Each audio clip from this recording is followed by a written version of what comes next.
All right. And we are going to try this again.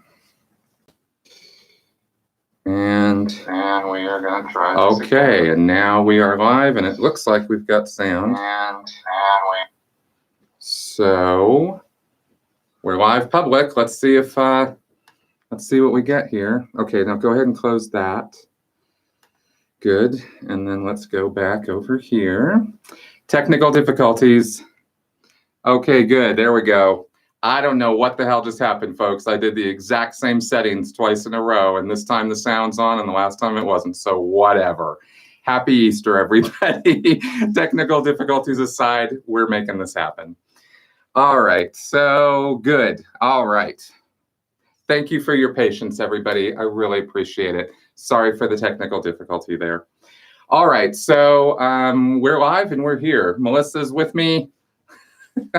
So if you have questions for her, you can ask her too. She's going to do some moderation function for me here and list out your questions for me so we can bip through them as rapidly as we can, because that's always good. I like to get a lot of questions answered in these things. That is the overall purpose of it. Things have been really exciting here in the Shelton household. Lots of ups and downs and good and bad and this and that and the other thing, but life, it's just life. Life continues. Really, really excited for the, well, excited, maybe that's not the right word, for the Mueller report that came out. Did a whole podcast on that yesterday. If you guys haven't checked it out and you're at all interested in what I have to say about any of that, then you can check that podcast out. I had a lot of fun doing that. Oh, is that a super chat? Oh, thank you. Hey, thanks, Cynthia. Really appreciate that. All right, so let's see what kind of comments we're getting here. Hey, everybody. Denmark. Wow. So awesome.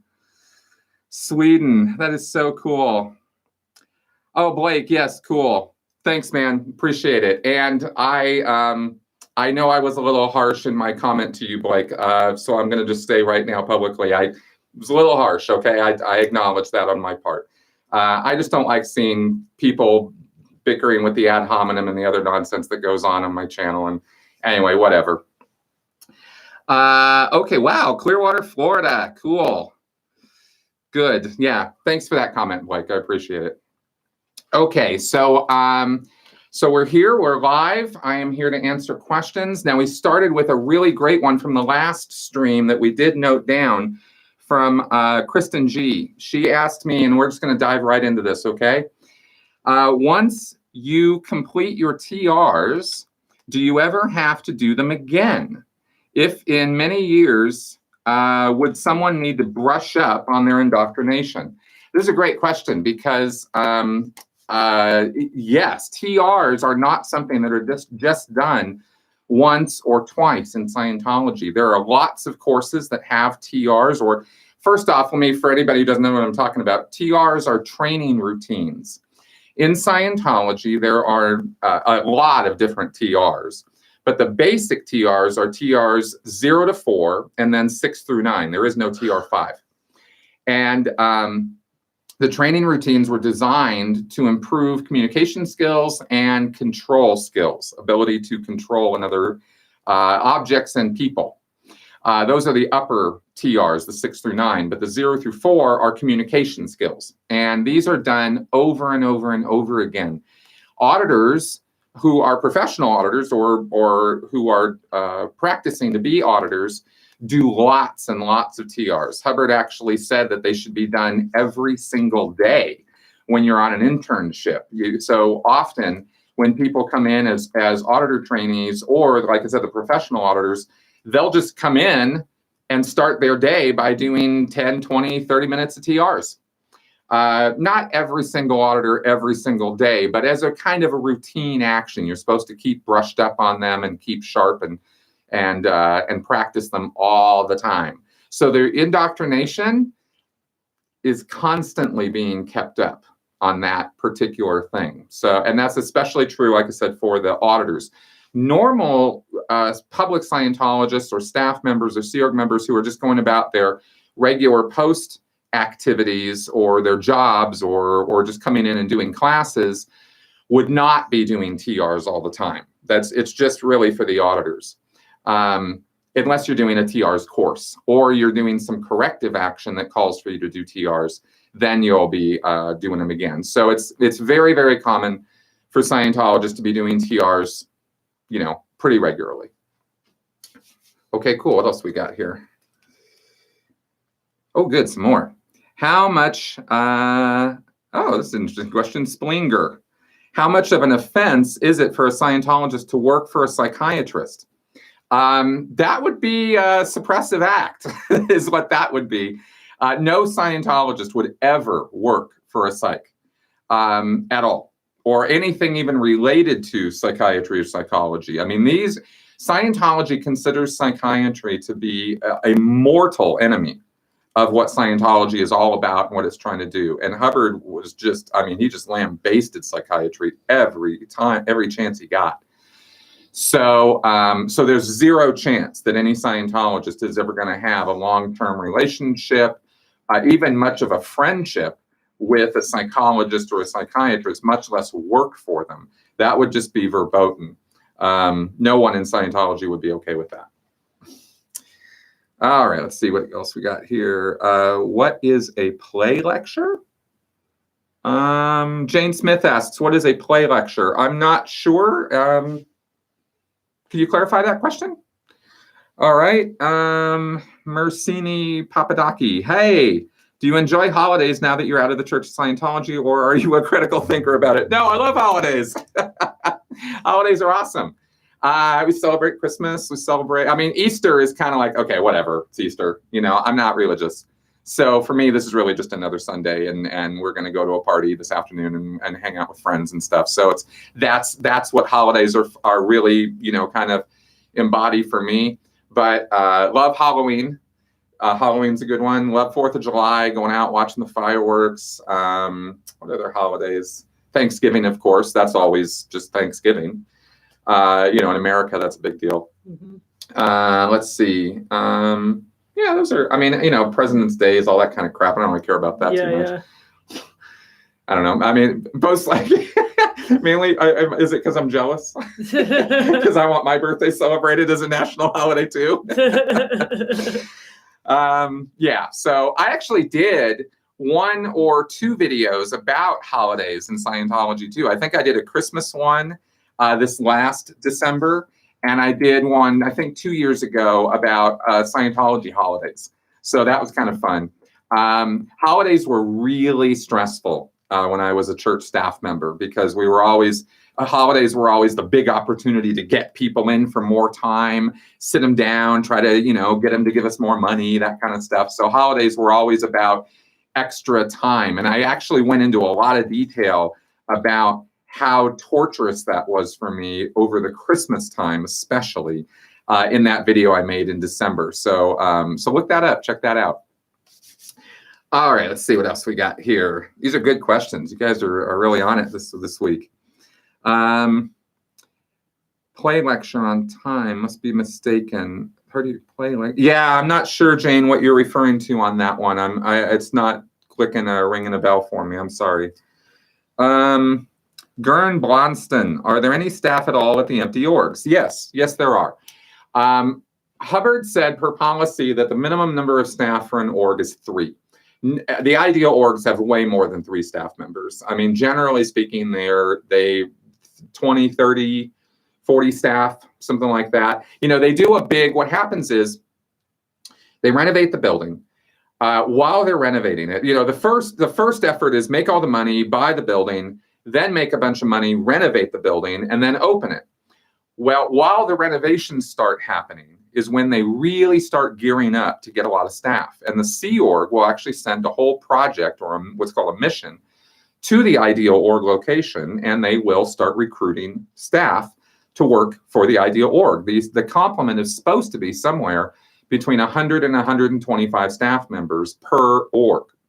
And the orgs are divided into a day org and a foundation org. Day hours are 9 to 5 or 9 to 6, and the foundation hours are 6 to 10, Monday through Friday, and all day Saturday and Sunday.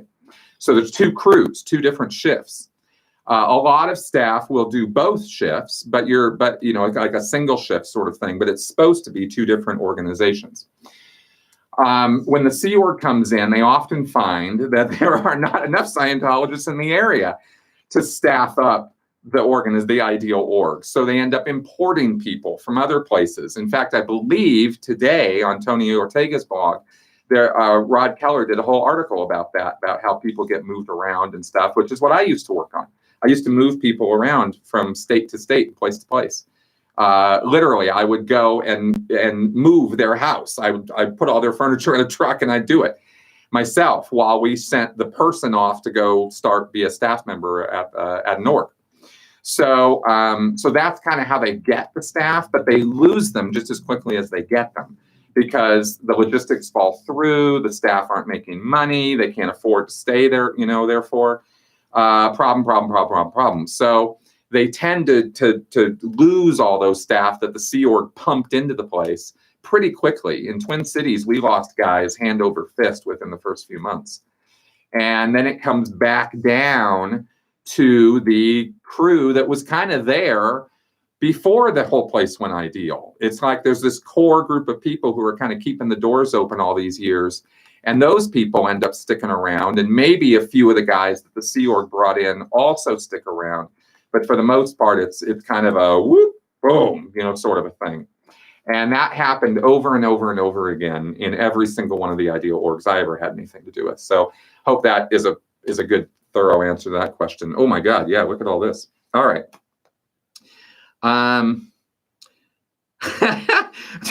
Do I celebrate Canada Day too, or are you too racist too?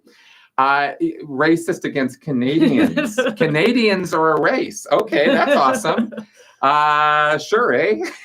Yeah, I'm totally racist against Canadians. I can't stand the Canucks. Steven Santagelli. Do Scientology have their own holidays on LRH birthday? Yes, absolutely. There are a number of specific Scientology holidays. L. Ron Hubbard's birthday on March 13th is a gigantic one. Probably the biggest one as far as a Scientology celebratory day. March 13th is a big deal in Scientology. May 9th is also a sort of a holiday-ish kind of day. That's the anniversary of the publication of Dianetics, the Modern Science of Mental Health. And then there is in June, they have a series of events that they hold on the Freewinds to celebrate the maiden voyage launch of the Freewinds sailing. There is also the IAS anniversary in September, I believe. There is the celebration of a Celebrity Center I think that's in October or also in September, where they do the gala. And of course they do, Christmas and New Year's. So those, if I remember right, those are all the Scientology holidays. They've got some other ones for like Org Day and stuff, but nobody really pays attention to too much of that. Let's see. Xenu Kronstom Beskow. Wow, that's an awesome name. Given that Scientology put a lot of emphasis on understanding what each word means, do they ever talk about how words change meaning over time? Yes, they do. In fact, that's part of clearing a word. When you look up a word in Scientology, you don't just go context specific on the exact definition that's in use in the context of what you're reading. You clear that definition up, but then you also clear up every other definition of the word. And you also get into the etymology and the synonyms, and you really get a very thorough understanding of the word. And it's diving into the etymologies is sometimes absolutely fascinating. Now, I know your question's a little bit different from that. So, do Scientologists chat about how words change over time and language is a living thing that's constantly evolving? Kind of, those who really get into the language aspects of it or really get into, really liking how words work and how etymology works, they'll recognize that as a thing. But that doesn't change how you clear a word. You still got to go through all the definitions and all of that. Let's see here. It's good. We're getting through a lot of stuff here. Yeah, somebody said if Chris was in Canada on Canada Day, I'm sure he would join in the fun. Yeah, yes, I would. I don't have anything against Canadians. I like Canada. Then he also, Kronstrom Beskow also asks, any idea about souls / thetans getting outdated information from previous lives or useful skills and knowledge from previous lives for that matter? Yes, what Hubbard talked about in a few lectures early on, how you could still have your skill set from past lives come into now. He talked about child prodigies, being that that was a manifestation of a past life talent that the person kept or held on to or somehow ran into and turned it back on. So that was kind of the explanation for why are there child prodigies or even no, not really. That wouldn't really apply the same way with like idiot savants or autism or anything like that. But yeah, that kind of skill set.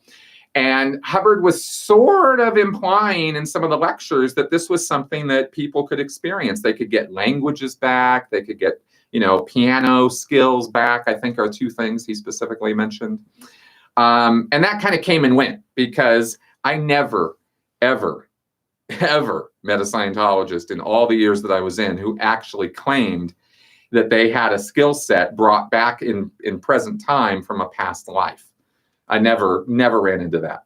But I certainly ran into a whole lot of people and definitely had conversations hoping that that would happen between me and other Scientologists. We used to talk about that. So it is a phenomena that is hoped for in Scientology, but I don't think it's realized ever.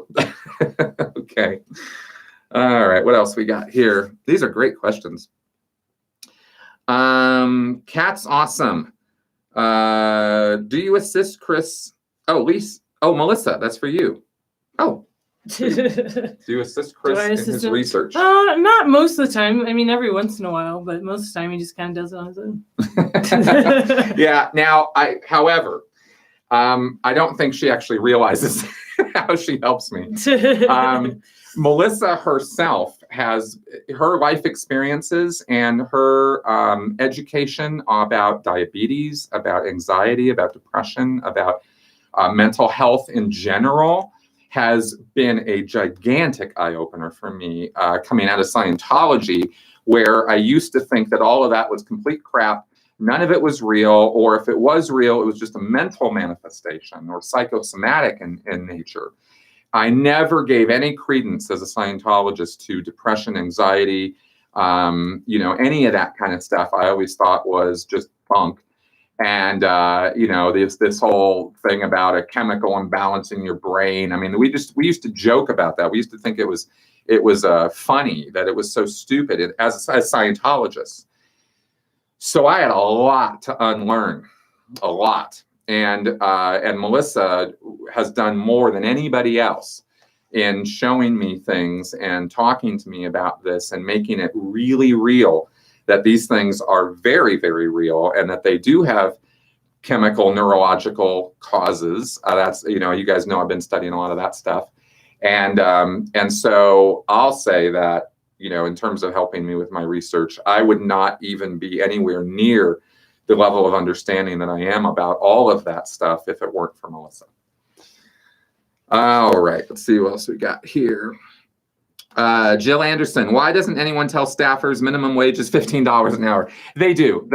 The staff of Scientology organizations are well aware of the fact that they are not paid professional employees of the Church of Scientology. When you sign up for a staff contract, you are acknowledging in writing that you are a religious volunteer. Period. The church doesn't owe you anything except free courses and free auditing services. That is in the contract. Money, yeah, whatever. When legally speaking, you understand when you go into a staff situation that you're not necessarily going to be getting paid anything. That's if you read the fine print in the contract, of course, right? But that is what it says. And Scientologists generally do understand that. They know that they're not going into a situation where they're going to be getting benefits and it's going to be like a real living kind of job. So the answer to the question is yes, they do actually know that. Okay, let's see here.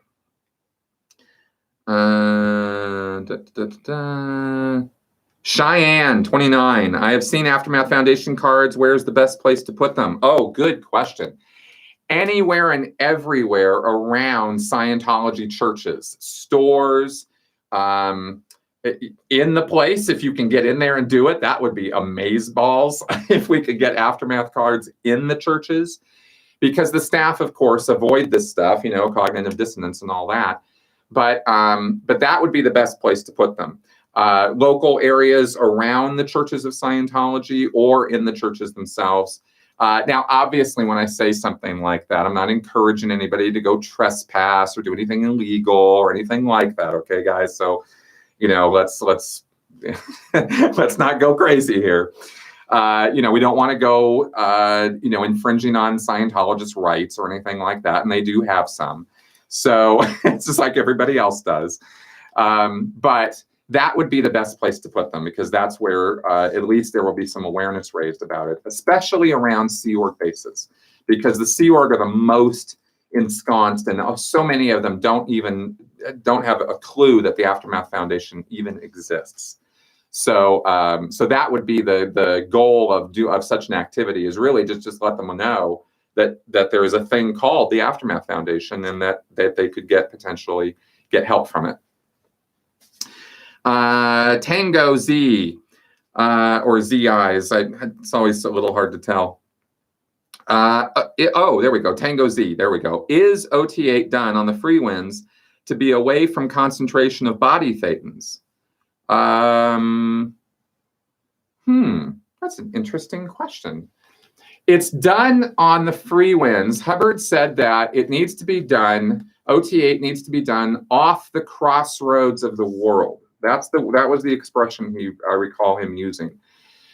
Would that translate to getting away from a bunch of body thetans? I mean, yeah, it would. I mean, it's also getting away from smog. It's getting away from traffic. It's getting away from congestion. It's getting away from noise and distraction. The whole point of going to the free winds, at least the marketing for why you should be going to the free winds, was that it was away from all the turbulation and upset and distraction of the world, and you could really just focus on what you're doing and get all your attention on this first actual OT level, because that's what OT8 is supposed to be. It's supposed to be the first actual OT level. OTs 1 through 7 are pre-OT levels, is what they sort of call them in the church. All right, we're getting through some good questions here. How's this going for you guys? You guys enjoying this so far? Let's see here.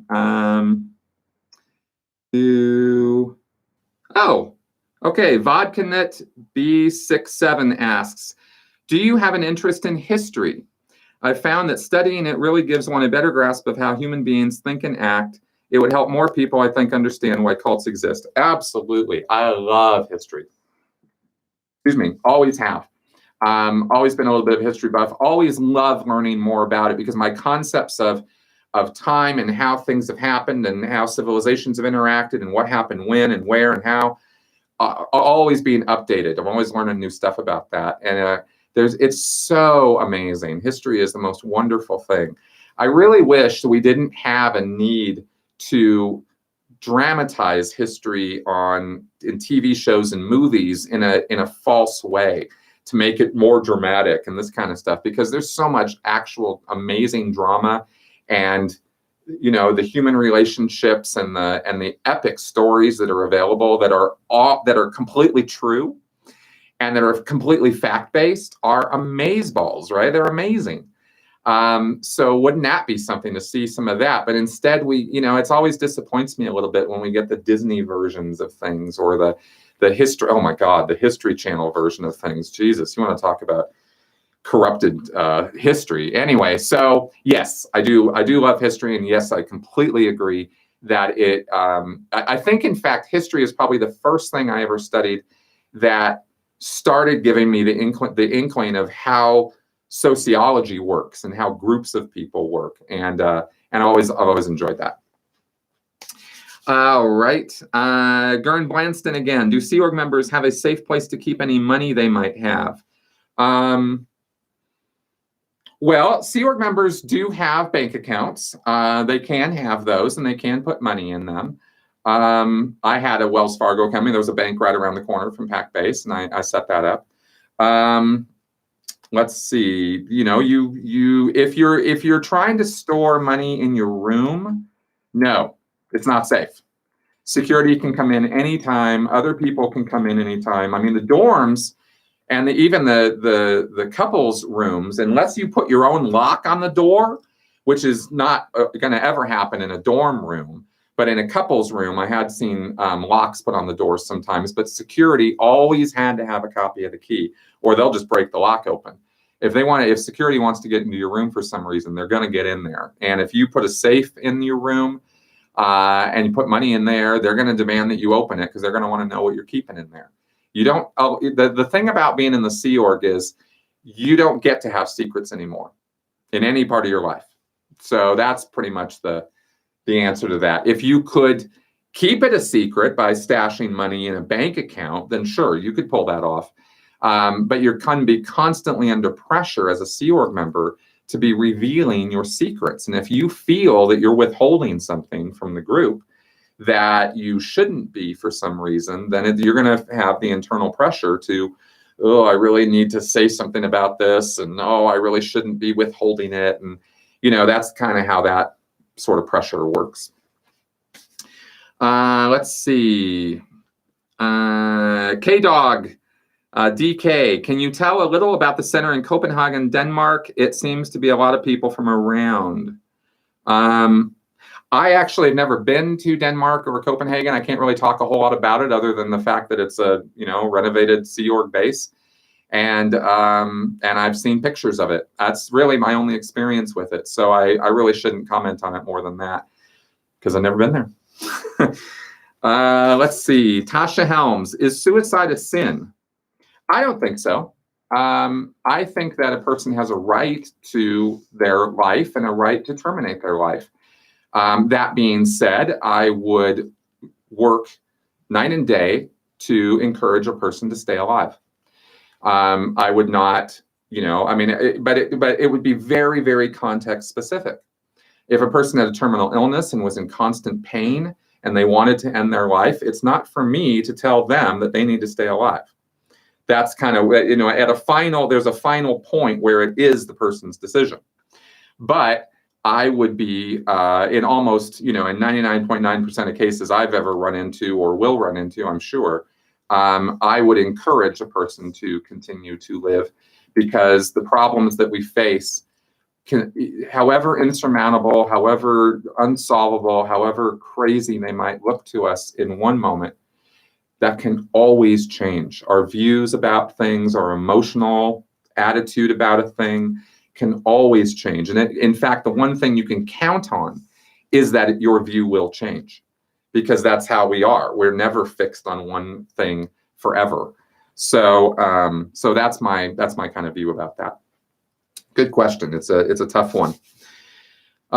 Kristen, do WOGs have past lives or only when they become Scientologists? No, everybody has past lives. Past lives are a thing that are supposed to be a reality in Scientology for everybody. It's just a matter of you don't remember them. You have amnesia. You can't remember them, right? And Scientology processing is supposed to open the door to those repressed, suppressed, unviewable memories. But yeah, everybody's got them. Cynthia, are you both a mimosa or Bloody Mary person for brunch? This is Melissa's question. Yeah, Chris isn't really into either, but I'd say mimosas.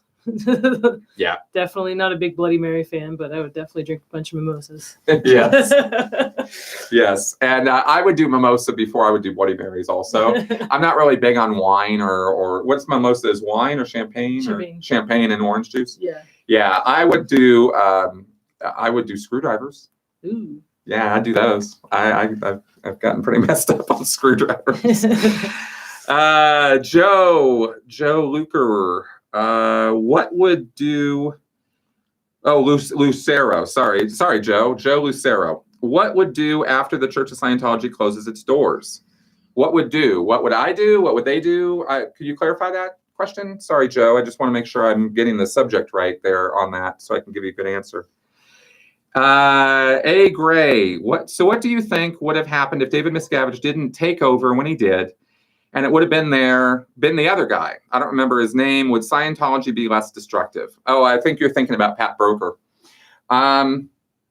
Yes, I think Scientology would be less destructive. I think it would be just as delusional, and I think it would be just as false. But Miscavige has taken certain of Hubbard's policies and he's really amped them up. And I'm talking about the OSA work, the disconnection, the incredible amount of stress that's put on sex and control of Scientologists through sex and shaming on that topic.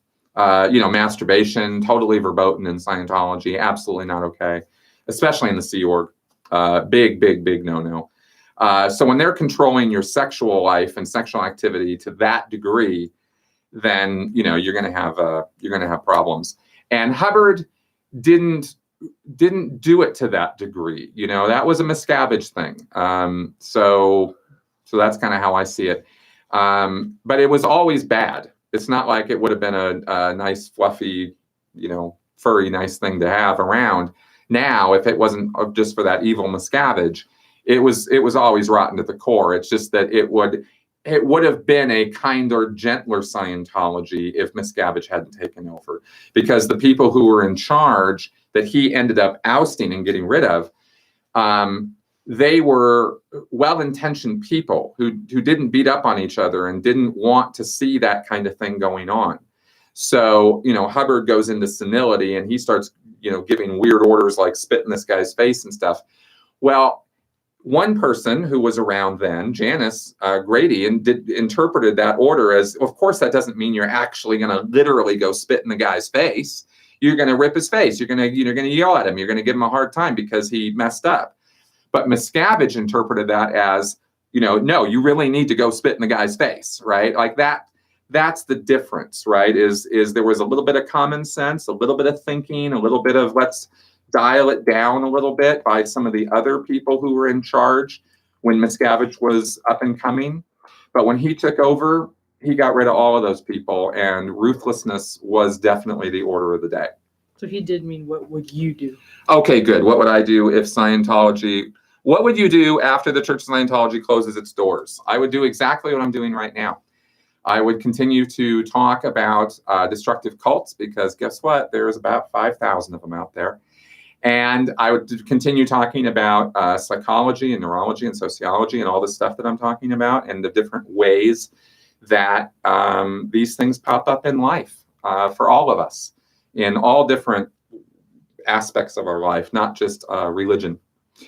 I think that's what I would do. And also, of course, let's not skip over this. If the Church of Scientology closed its doors, I'd probably celebrate for a few weeks. There would be a celebratory period of epic proportions, because that would be quite the that would be really amazing if that actually happened. I've kind of given up on that idea, but boy, wouldn't that be amazing if they actually did. Okay, let's see what else we got here. Kiddalee, is the anti-psychology movement covert Scientology? Asking because of Scientology's denial of psychiatric science ideas that you just mentioned. Yes, okay. No, the anti-psychiatry or anti-psychology movement exists independent of and separate from Scientology. There have always been, and there always should have been, people who were activists for human rights in the field of psychology and psychiatry. Psychiatry has been a field that has had a very, very terrifying, rocky, horrible past. Human rights violations, the order of the day, really not treating people well. I'm talking about in Bedlam. I'm talking about early, 1800s, early 1900s, all the way through lobotomies, transorbital leucotomies. I mean, this, ice pick surgeries. This was really barbaric stuff. And there were very righteous people who were very, very upset about that, as well they should have been. So that movement has always existed.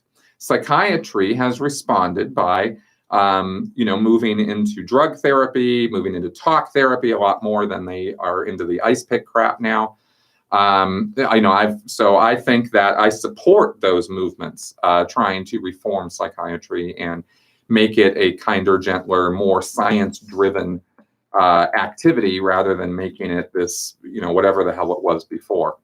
Scientology, through CCHR, the Citizens Commission on Human Rights, which is one of their front groups, tries to edge in on that crowd and work with them and ally themselves with them. And humorously, Scientology is so toxic that most of those anti-psychiatry groups don't want to have anything to do with Scientology, and they don't want their help, which is pretty interesting because Scientology has a lot of money to throw at that. They're really eager to get rid of psychiatry. They really, truly are. And David Miscavige is totally down with throwing money in that direction. But even the anti-psychiatry guys look at the anti-psychiatry material that Scientology puts out, and they go, dude, this is a little extreme, man. It's bad, but I mean, come on, you're talking about stuff that's 20, 30, 40 years old. Like, that's not how it is now, So they don't really, I've seen some allyship there, but I've also seen conflict and people pushing back against Scientology, even though they have common ground on not liking psychiatry. All right, Phoenix Rising. How does Scientology think that they are clearing the planet when they attack anyone that rejects their way of thinking? How do you clear the planet when you are ignoring a majority of the people?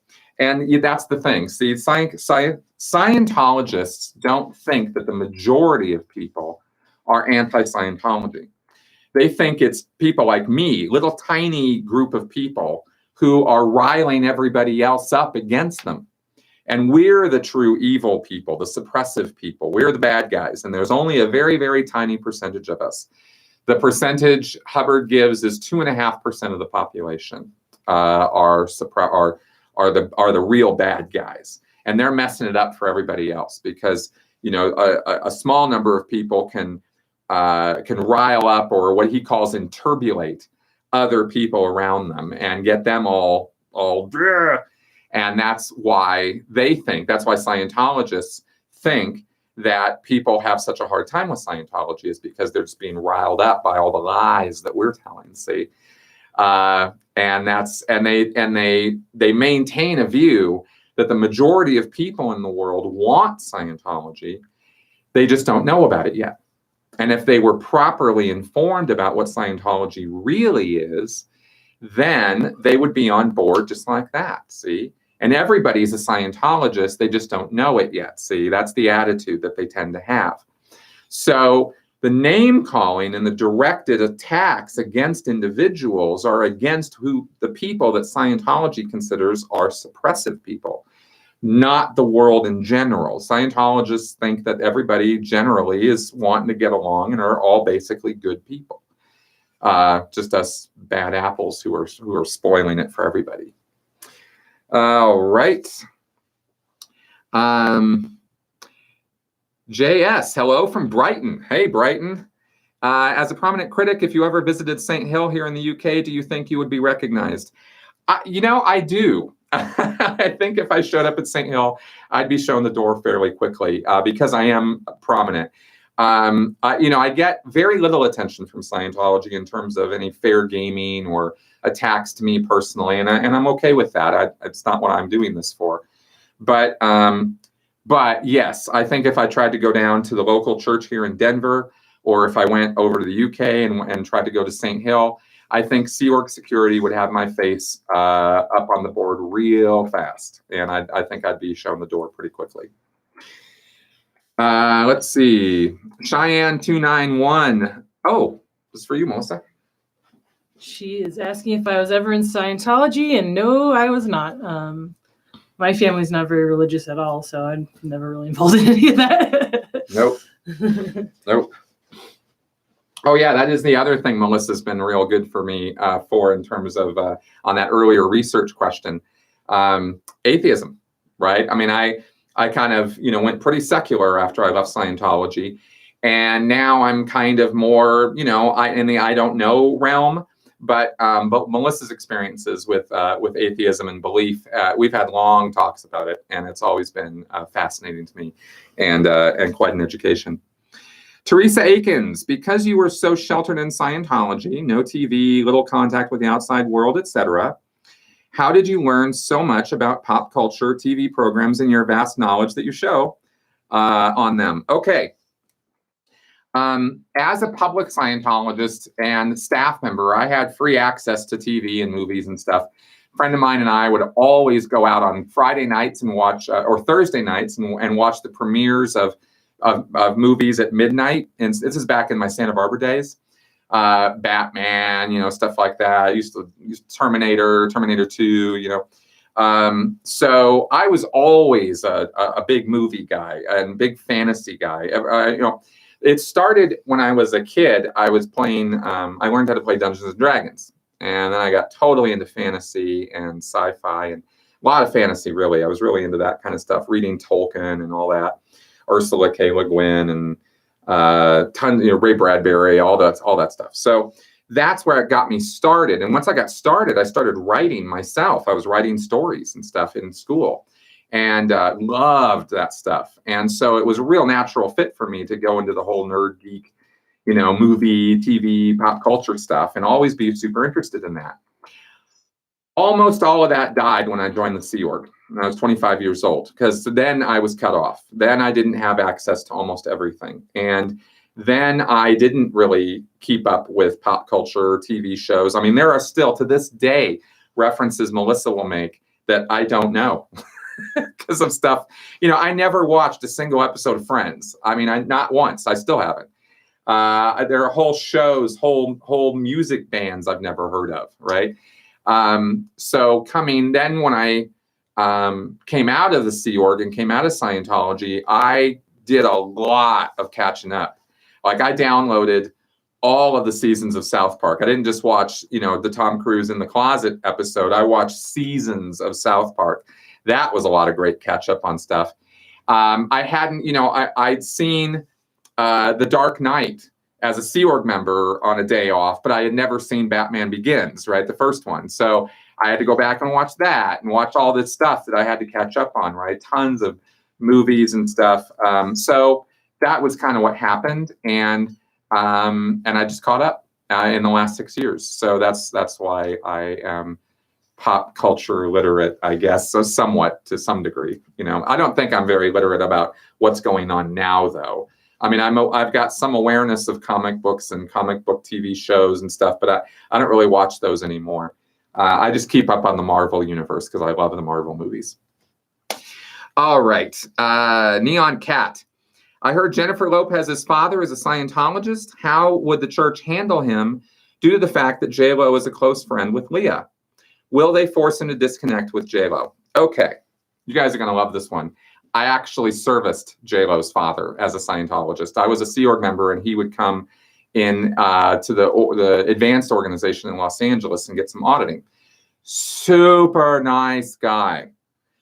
I mean, he's small. He's a short little guy, and he's really super nice. I don't have one bad thing to say about this guy. He is just really nice guy. So it would really surprise me if they were putting pressure on him to disconnect from his daughter because of the connection with Leah.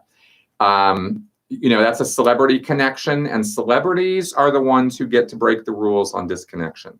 If there's anybody in Scientology who gets to break the rules on it, it's celebrities. And J-Lo's dad would, I'm pretty sure, now it's not like I was friends with the guy. I just serviced him, right? So I can't speak for sure to his character, but I would really be surprised if he disconnected from his own daughter over Scientology. He was not around that often.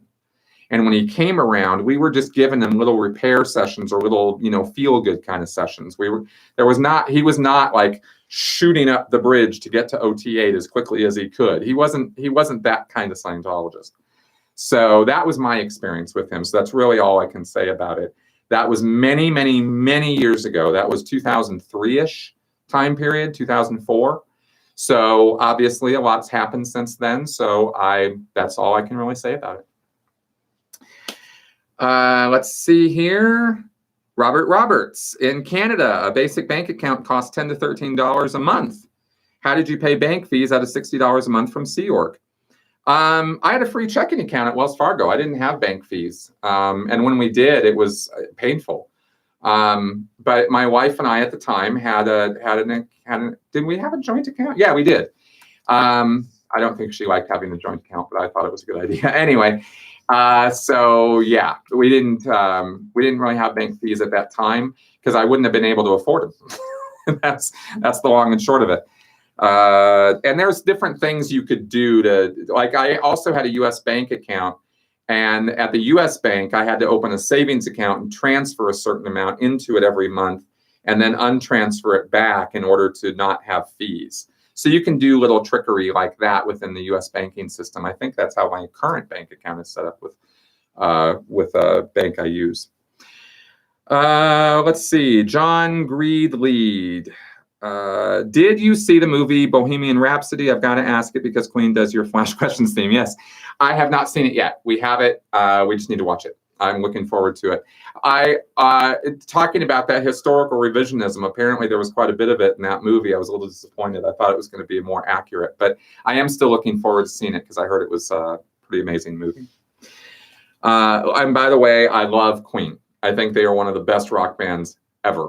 So many hits, so many amazing songs. So love Queen. Tango Z, Chris, did you ever visit St. Hill in the UK? I did not. I've never been to the UK. I've been to Australia and I've been to Canada, but I haven't been to the UK yet. Tango Z, Pat Broker has hidden the next OT levels according to Miscarriage. Do you believe that, Chris? Nope, I do not. The story goes that Pat Broker had a filing cabinet full of L. Ron Hubbard's research, which was supposed to have contained the OT levels, the upper OT levels. Turns out that wasn't true. They actually got those file cabinets, not just one file cabinet, and tried to go through them, and they couldn't make hide or heads or tails out of what was there. And so that's the story as we know it.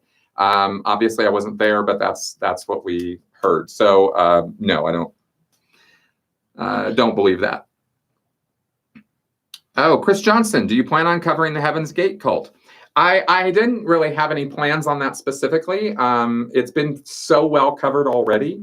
But it's never say never. It's just something I haven't gotten around to yet. Let's see. Great questions this week. DV486407. I assume your son would automatically be a dual Australian U.S. citizen. Did you ever have any sort of paperwork or tax complications related to his citizenship? No, I never did. It's never come up across my plate at all. Nerman Odkin, how did Hubbard define insanity?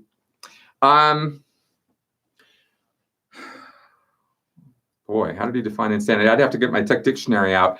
What comes to mind right away is how he defines psychosis, which was a continual, constant urge to do evil or or dramatize an evil purpose or an evil intention. That was his definition of psychosis, which is, pretty much into insanity. Insanity was the inability to recognize differences, similarities, and identities. Which was also the definition of stupidity and irrationality. Like Hubbard liked to group all this stuff together. So yeah, the inability to recognize differences, similarities, and identities. I think that also had to do with illogic. That comes out of the data series too. Hubbard had a lot to say, by the way, in a lot of different lectures about insanity. So you can find, I don't have it here right now, but the Tech Dictionary in Scientology gives a number of definitions for insanity, if I remember right, because Hubbard commented on it routinely through the years. Joel Greenlee, have you done any research on multi-tiered marketing? It feels like a business cult of sorts. Yes, multi-level marketing, especially Amway, I can speak to specifically, is definitely cult-like, definitely not above the boards. Amway is complete racket. and a lot of cult thinking going on in those kind of groups. So yes, I have done some research on that. I've talked to people who are involved with Amway in present time, and how the business model works and how they sell the sellers on selling and this kind, all this kind of stuff. So yeah, nasty stuff. And this whole, all the get rich quick stuff is generally just, it has as much validity as homeopathy. It's just a bunch of woo-woo nonsense and really should be avoided. Let's see, Susan Hepler. Hey, Susan. Hey. Hi, Chris. Loving the live chat. Was hoping you could explain why LRH and the church pretend that his second wife practically didn't exist. What did she do, and when did you learn about her? Okay. Hubbard's second wife, Polly. Oh, no, not Polly. Sarah. Yeah, Polly was his first wife. Okay, so Sarah was connected with Jack Parsons, with that whole time period, with the Aleister Crowley time period, and the church hates that time period because they can't disavow it, because Hubbard actually talked about how Aleister Crowley was a good friend of his. So the church would have to edit that out of those lectures to be able to have any plausible deniability that Hubbard never knew anything about Aleister Crowley or Jack Parsons.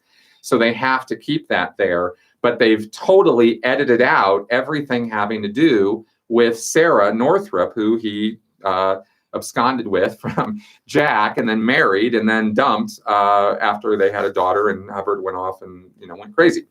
So so the question here is why they pretend his second wife didn't exist. Yeah, they pretend she didn't exist because of the connection with the occult. That's the first thing I think of, at least, right? It was also a very short little time period that they were together. So and also, of course, the other aspect of that is the bigamy. Is that the right word? When you're married to more than one person at one time? That also happened, right? And they can't have any of that. Couldn't possibly ever admit to the fact that L. Ron Hubbard was married to two different women for a year's time.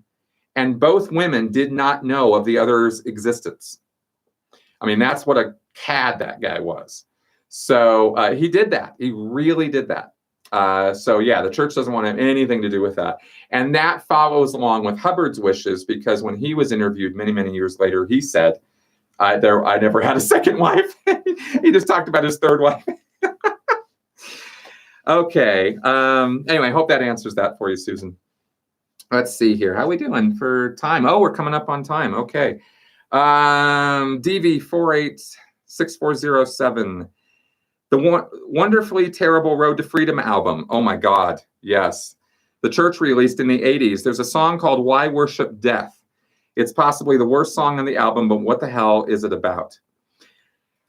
I actually don't remember. I'm sorry. I remember a lot of songs on that album.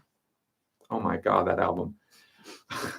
Okay, The Road to Freedom was an album, a music album that was put out by Scientology celebrities who recorded L. Ron Hubbard's written songs for, posterity or whatever, to immortalize his words in music.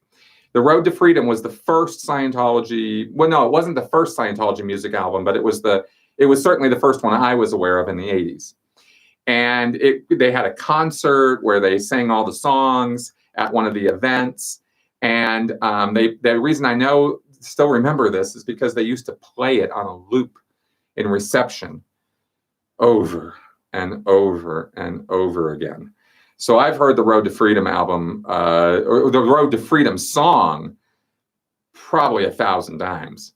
But they didn't play Why Worship Death very often. They played the ARC song. They played the Road to Freedom. They played a bunch of different songs. Thank you for listening. That's what L. Ron Hubbard sang. L. Ron Hubbard sings a song on this album called Thank You for Listening. And he's like, got this deep, thank you for listening. I write just for you. I can't remember the other words. It's pretty bad. So yeah, that's the Road to Freedom. That's what I can say about that. I just don't remember the Why Worship Death one. Karen A. I am from Fresno. Okay, hey Fresno. There's not a Scientology org or church here. Did Scientology skip the center of California because it's so conservative, politically, religiously, and economically? No, not at all.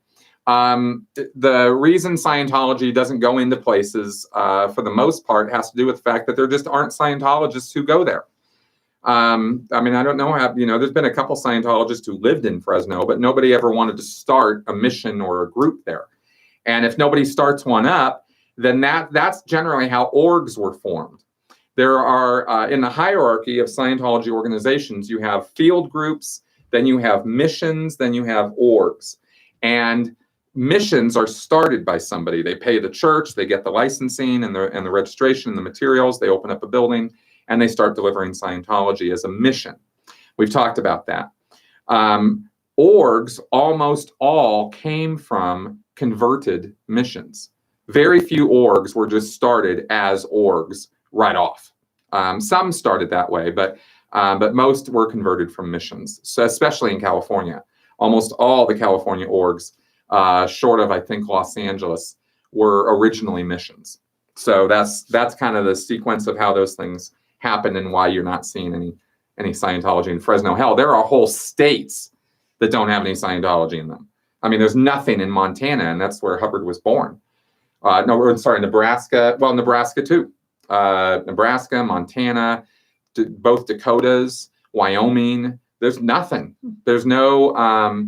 There's Albuquerque in New Mexico. There's a couple in Texas. Louisiana has like a mission or a Narconon. I mean, there's just not a lot of Scientology around in some of these places.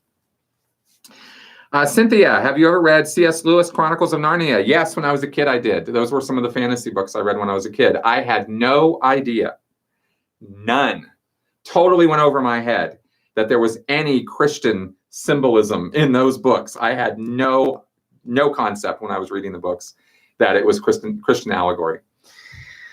Let's see here. Happy Festivus. What's this? Oh, yeah. Okay. We're going to do two more, and then we're going to get going, guys. These have been some really great questions this week. I hope you guys have found this as entertaining as it has been for me to answer them. Watch Game of Thrones? Goddamn right I have.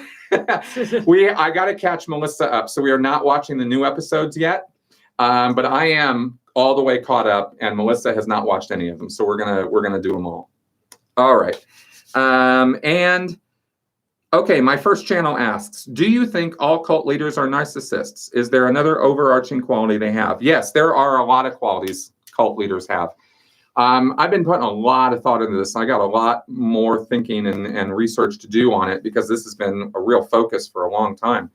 But narcissism is absolutely a key component of a cult leader. You have to be self-absorbed to that degree in order to be the kind of person who can dominate and control others with such ease and without it messing around with your moral compass. So that's definitely a key trait. And I think that there's a personality type. I started talking about that recently that is prone to that kind of thinking and that kind of behavior. So narcissism would be one way to describe an aspect of that personality. There's other parts of that personality also that are not just the self-absorbed parts. For example, a purpose, a sense of purpose and mission that is overriding in their head, right? When they are not outright con men. But even then, when they're outright con men, their sense of purpose is to con other people, with some really strong, powerful central belief or tenet or something that they can sell people on. So I think those are also part of the package. So anyway, more to work on with that, but that's my initial answer. Okay, I didn't look through. I've just been looking at the questions here. Are we good? Yeah. Yeah? Okay, good. Guys, thanks very much for coming around. We're going to wrap this thing up now. Let's go ahead and window over here to our live stream. This has been a lot of fun, folks. Thanks very much for joining me this week and coming around and asking these questions. Your support is awesome. Please do consider joining me on Patreon because that's what allows this kind of stuff to happen. I always love doing the live streams. Never know what's going to come up. But anyway, thanks again, guys, and I'll see you guys next week. All right, let us end the stream.